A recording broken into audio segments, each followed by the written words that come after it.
Hello दोस्तों, स्वागत है आपका कृषि विज्ञान क्लासेस यूट्यूब चैनल पर। दोस्तों, हम बात कर रहे हैं बीएससी एग्रीकल्चर थर्ड सेमेस्टर में fundamental of extension education subject की। इस सब्जेक्ट में हमने कुछ टॉपिक पर चर्चा कर ली है और आज की क्लास में हम एक महत्वपूर्ण टॉपिक पर चर्चा करने वाले हैं। आज का जो हमारा टॉपिक है वो रहने वाला है objectives of principle of extension education, यानी कि जो एक्सटेंशन एजुकेशन है, जो विस्तार शिक्षा है, उसके उद्देश्य क्या है और उसके सिद्धांतों के बारे में हम आज की क्लास में चर्चा करने वाले हैं, जो कि आपकी परीक्षा की दृष्टि से भी काफी महत्वपूर्ण है, क्योंकि इससे इस टॉपिक से हर वर्ष आपके एग्जाम में एक या दो क्वेश्चन पूछे जाते हैं। भले ही वो बड़ा क्वेश्चन हो कि आपसे पूछा जाए कि जो एक्सटेंशन एजुकेशन है उसके सिद्धांत बताओ या उसके जो उद्देश्य हैं वो बताओ, इसके बारे में आपको क्वेश्चन आता है। इसलिए क्लास के अंत तक जुड़े रहें। और यदि आप इस चैनल पर नए हैं और आपने अभी तक चैनल को सब्सक्राइब नहीं किया है तो चैनल को सब्सक्राइब कर दें और बेल आइकन को प्रेस कर दें,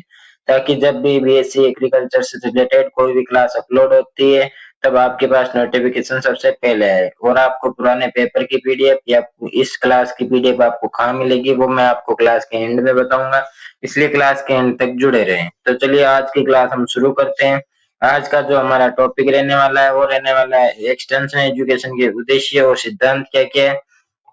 तो सबसे पहले हम इसके उद्देश्यों की बात कर लेते हैं, यानी ऑब्जेक्टिव्स ऑफ एक्सटेंशन एजुकेशन। इसका सबसे पहला उद्देश्य यह आता है कि ज्ञान में वृद्धि, यानी नॉलेज इंप्रूवमेंट।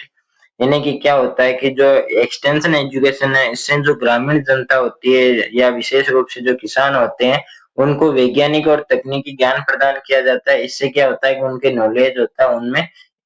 जो नॉलेज होता है वो इम्प्रूव होता है, उसमें जो वृद्धि होती है कि हमें जो वैज्ञानिक तरीके से खेती किस तरह से हम कर सकते हैं, इस तरह से उन्हें ज्ञान में वृद्धि होती है। और किसानों को कीट नियंत्रण और हाइब्रिड बीजों के बारे में जानकारी दी जाती है। यानी कि विस्तार शिक्षा में क्या होता है कि जो किसान होते हैं, जो ग्रामीण लोग होते हैं, उन्हें जो वैज्ञानिक रूप से खेती किस तरह से करते हैं, कीटों का नियंत्रण जो है वो किस तरह से करते हैं, या जो हर फसल की जो हाइब्रिड वैरायटी आती है उनका उपयोग करने के लिए उन्हें जानकारी दी जाती है, उन्हें जागरूक किया जाता है। दूसरा आता है स्किल डेवलपमेंट। इन्हें की क्या होता है कि जो ग्रामीण लोग होते हैं उनके व्यवहारिक कौशल सिखाना, जिससे वे उन्हें वास्तविक जीवन में प्रयोग कर सके, जैसे स्प्रेयर का प्रयोग कंपोस्ट बनाने में, डेयरी प्रबंधन में। यानी कि उनमें एक स्किल जो कौशल होता है उसका विकास किया जाता है कि आपको जो डेयरी होता है उसका प्रबंधन कैसे किया जाता है, कि उनमें टीकाकरण की आवश्यकता होती है, पशुओं को टीकाकरण करवाना चाहिए। इस सभी की जानकारी विस्तार शिक्षा द्वारा जो किसान होते हैं, जो ग्रामीण लोग होते हैं, उन्हें दी जाती है। ये भी इसका उद्देश्य है। फिर आता है एटीट्यूड चेंज, यानी कि उनका जो दृष्टिकोण होता है, जो दूसरी जो चीजें होती है उनको देखने का जो नजरिया होता है उसमें परिवर्तन आता है। यानी कि जो लोग होते हैं उसकी सोच में सकारात्मक बदलाव लाना, पुरानी और अप्रभावी प्रथाओं को छोड़ना। यानी कि क्या होता है कि ग्रामीण जो क्षेत्र होते हैं उनमें ऐसी बहुत सी अप्रभावी या जो पुरानी प्रथाएं चलती है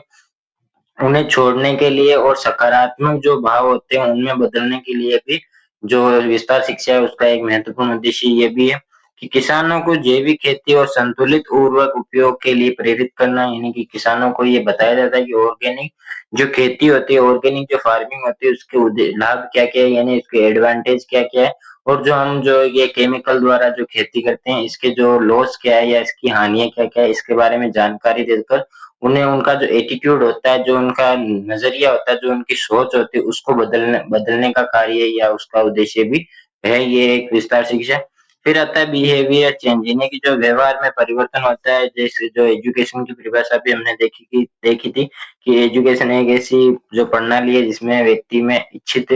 व्यवहार में इच्छित परिवर्तन लाना ही ये एजुकेशन कहलाता है। लोगों को सतत विकास के लिए नई आदतें और व्यवहार अपनाने के लिए प्रेरित करना। यानी कि लोगों को क्या, जो ग्रामीण जो लोग होते हैं उनको जो सतत विकास होता है उसके लिए नई नई आदतों को अपनाने के लिए और उनका जो पहले से जो व्यवहार होता है उसमें परिवर्तन के लिए उन्हें प्रेरित किया जाता है। जैसे कि पशुओं को नियमित टीकाकरण करवाना, उन्नत कृषि यंत्रों का उपयोग करना। जैसे कि जो पहले के जो किसान थे वो बैलों द्वारा जो हाथ से जो हल चलाकर खेत में बुआई करते थे। बाद में धीरे धीरे ऐसे बहुत से ट्रैक्टर आए, ट्रैक्टर के बाद जो हल आए पीछे,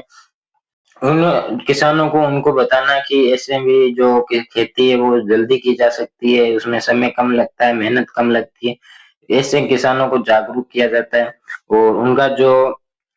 प्रेरित होता है, यानी जो एटीट्यूड होता है उसको भी चेंज किया जाता है कि हाँ ये लाभदायक है, ये उनकी जो सोचने की क्षमता होती है उसमें जो विकास किया जाता है। तो फिर आता है जीवन स्तर में सुधार, यानी आय, पोषण, आवास, स्वच्छता और ग्रामीण परिवारों के समग्र कल्याण को बढ़ाना। यानी इसमें क्या होता है कि जो ग्रामीण लोग होते हैं उनकी स्वच्छता, उनके आवास के यानी जहाँ पे वो रहते हैं उनमें सुधार किया जाता है। फिर आता है आत्मनिर्भरता और नेतृत्व, यानी सेल्फ सेल्फ रिलिएशन और लीडरशिप, यानी ग्रामीण युवाओं और किसानों में आत्मसम्मान, नेतृत्व और समस्या समाधान की क्षमता विकसित की जाती है। यानी कि जो एक्सटेंशन एजुकेशन है उसका एक उद्देश्य ये भी है कि जो ग्रामीण लोग होते हैं, जो ग्रामीण युवा जो होते हैं या ग्रामीण जो किसान होते हैं, उनमें जो आत्मनिर्भरता होती है उसमें उसे विकसित करना या उसमें सुधार करना, लोगों को नेतृत्व करने के लिए लीडरशिप बनाना कि लोग नेतृत्व कर सकते हैं जो युवा होते हैं उनको, और जो उनके जो समस्या आती है उनका समाधान करने की क्षमता उनमें विकसित की जाती है। ये एक उद्देश्य है। ये हमारे कुछ लगभग 6 ऐसे उद्देश्य थे। इन्हें लोगों को जागरूक करना, इसका मतलब यही है, एक्सटेंशन एजुकेशन का मुख्य उद्देश्य ये है कि जो ग्रामीण क्षेत्र होते हैं उनका विकास करना, उनके जो लोग होते हैं उनके दृष्टिकोण में परिवर्तन लाना, उनके व्यवहार में परिवर्तन लाना और उन्हें विकसित करना, यानी उनका जो रहने का ढंग है या उनकी जो सोच है उसमें सुधार करना ही इसका मुख्य उद्देश्य है। जो आप एक बार पढ़ लेंगे तो आपको अच्छे से याद भी हो जाएंगे। और फिर हम देखते हैं कि जो विस्तार शिक्षा है उसके सिद्धांत क्या क्या है, यानी कि हमने पहले इसके जो वो सिद्धांत अब हम पढ़ेंगे, फिर उससे पहले हमने जो एक्सटेंशन एजुकेशन होती है उसके उद्देश्य देखे थे। और विस्तार कार्य तब सबसे प्रभावी होता है जब कुछ प्रमुख सिद्धांत का पालन किया जाता है, यानी कि जो विस्तार कार्य, जो विस्तार एक्सटेंशन एजुकेशन जो होती है वो तब प्रभावी होती है जब कुछ ऐसे सिद्धांत होते हैं, जो ऐसे प्रिंसिपल होते हैं उन पर कार्य किया जाता है या उनका पालन किया जाता है, तभी ये जो एक्सटेंशन एजुकेशन है वो प्रभावी रूप से कार्य करती है। जिसमें सबसे पहला जो उद्देश्य जो सिद्धांत आता है वो आता है रुचि का सिद्धांत, यानी प्रिंसिपल ऑफ इंटरेस्ट। यानी कि यदि हम एक्सटेंशन एजुकेशन में ध्यान देते हैं तो उसमें सबसे पहले हमें यह ध्यान देना चाहिए कि जो ग्रामीण लोग होते हैं या जो किसान होते हैं उनकी रुचि किस क्षेत्र में या किस क्षेत्र में रुचि रखते हैं। जैसे यदि हम किसानों को जाकर ऐसे हम बताएं कि उनको जैसे कि बिजनेस कैसे करना है तो उनकी रुचि कम होगी। यदि उनको हम हाइब्रिड किस्मों के बारे में बताएं, तकनीकी जो कृषि यंत्र है उनके बारे में बताएं तो उनकी जो रुचि होती है वो ज्यादा होती है। ये होता है कि रुचि का सिद्धांत, जैसे कि जब विषय में लोगों की रुचि होती है तब वे सबसे अच्छा सीखते हैं। इसलिए विस्तार शिक्षा स्थानीय आवश्यकताओं और समस्याओं पर आधारित होनी चाहिए, यानी कि जो विस्तार शिक्षा होती है वो जो स्थानीय जो आवश्यकता होती है, यानी कि ग्रामीण क्षेत्रों में जिस चीज की या जिस वस्तु की आवश्यकता होती है उनकी समस्याओं को समझकर उनकी समस्याओं के समाधान के बारे में यदि हम बताते हैं तो वहां के लोग रुचि से आपकी बात सुनते हैं और उसका पालन भी करते हैं। फिर आता है सहभागिता का सिद्धांत, यानी सहभागिता का सिद्धांत क्या होता है, जब लोग स्वयं भाग लेते हैं तो सीखना अधिक प्रभावी होता है। यानी कि जब लोग होते हैं जो ग्रामीण क्षेत्र के जो जनता होती है, जो किसान होते हैं, वो स्वयं से आपकी जो विस्तार शिक्षा होती है उसमें यदि भाग लेते हैं या वह रुचि रखते हैं तो उसका जो परिणाम होता है वो प्रभावी या जो पॉजिटिव दिखाई देता है। विस्तार कार्यक्रमों में किसानों की भागीदारी को प्रोत्साहित करना चाहिए, यानी कि जो किसान होते हैं वे जो कार्यक्रम होते हैं एक्सटेंशन एजुकेशन का उसमें भाग लेने चाहिए या भागीदार होने चाहिए। फिर आता है करके सीखने का सिद्धांत, यानी principle of learning by doing, यानी कि कुछ करके जो सीखा जाता है। व्यवहारिक अनुभव आत्मविश्वास और सीखने की दृढ़ता को बढ़ाता है, यानी कि जो व्यवहारिक जो अनुभव होता है वो आत्मविश्वास को बढ़ाता है और कुछ सीखने की जो दृढ़ता होती है उसको बढ़ाता है। जैसे बीज उपचार और कंपोस्ट बनाने का प्रदर्शन, यानी कि आप जैसे एक्सटेंशन एजुकेशन यदि आप विस्तार शिक्षा के लिए जो ग्रामीण क्षेत्र होते हैं उनमें आप जाते हैं तो वहां पे आप ऐसा उनको बताने से अच्छा है कि आप कुछ उनको करके दिखाएं या उनको कुछ सैंपल दिखाएं। जैसे कि आप यदि किसी बीज उपचार के बारे में बताना चाहते हैं तो यदि आप उनको बोल के समझाएंगे तो उनका जो एक जो उनका जो रुचि होती है वो कम हो सकती है, लेकिन यदि आप उनको बीज उपचार करके बताएं तो उनकी जो रुचि होती है वो अच्छी होती है या कुछ करके सीखने का सिद्धांत भी इस पर लागू होता है। फिर आता है सांस्कृतिक भिन्नता का सिद्धांत, यानी हर समुदाय में अपनी अलग सांस्कृतिक मान्यता और परंपराएं होती है। यानी कि आपने ग्रामीण क्षेत्रों में ऐसा देखा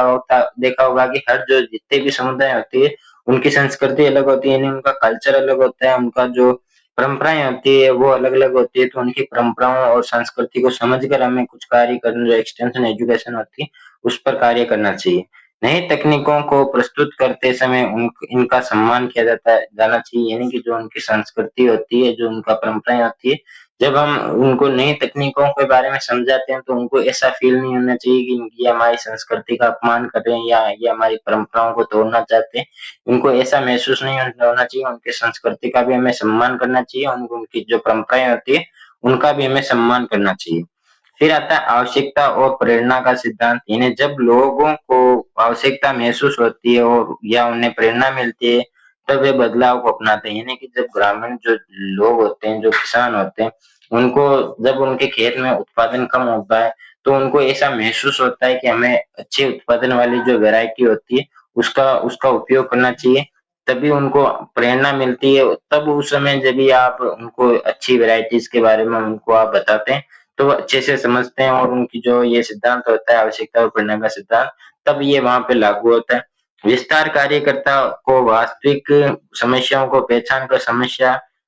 समाधान देना चाहिए, यहाँ पे देना कर लेना, समस्या का समाधान देना चाहिए।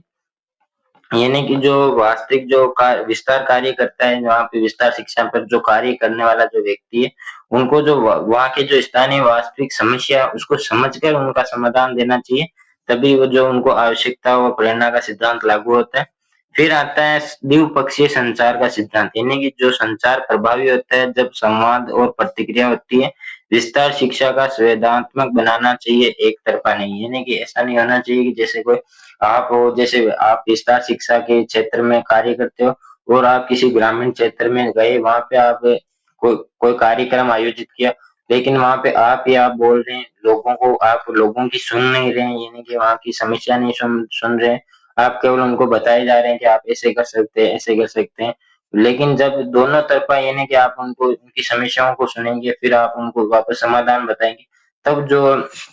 एक्सटेंशन एजुकेशन का जो कार्यक्रम होता है उसका जो सफल होने की जो संभावना होती है वो अधिक होती है। फिर आता है संतोष का सिद्धांत, यानी कि जो सेटिस्फिकेशन होता है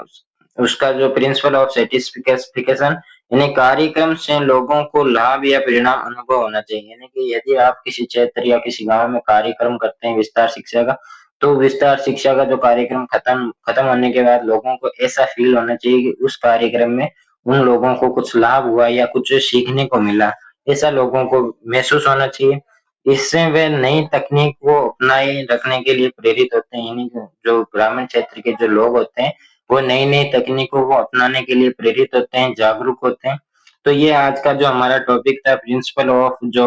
सिद्धांत और उद्देश्य, यानी ऑब्जेक्टिव्स और प्रिंसिपल ऑफ जो एक्सटेंशन एजुकेशन है, ये आज का हमारा टॉपिक था। आई होप आपको अच्छे से समझ में आया होगा। और यदि आपको क्लास अच्छी लगी हो तो आप वीडियो को लाइक करके चैनल को सब्सक्राइब करके बेल आइकन को प्रेस कर दें, ताकि जब भी अगली क्लास कृषि विज्ञान क्लासेस यूट्यूब चैनल पर अपलोड होती है तब आपके पास नोटिफिकेशन सबसे पहले है। और अन्य सब्जेक्ट की क्लासें भी कृषि विज्ञान क्लासेस यूट्यूब चैनल पर यथावत रूप से चल रही है, तो और उन क्लासों की जो उन सब्जेक्ट की अलग अलग प्लेलिस्ट बना रखी है, तो आप प्लेलिस्ट पर जाकर सभी क्लासें देख सकते हैं। और जो इस क्लास की पीडीएफ है, जो पुराने पेपर है, वो आपको व्हाट्सएप ग्रुप में मिलेंगे और व्हाट्सएप ग्रुप की जो लिंक है वो आपको डिस्क्रिप्शन में दी गई है, तो आप वहां से भी जो व्हाट्सएप ग्रुप है उसमें ऐड हो सकते हैं। और जल्दी मिलेंगे एक नए और मजेदार टॉपिक के साथ, तब तक के लिए धन्यवाद। जय जवान जय किसान।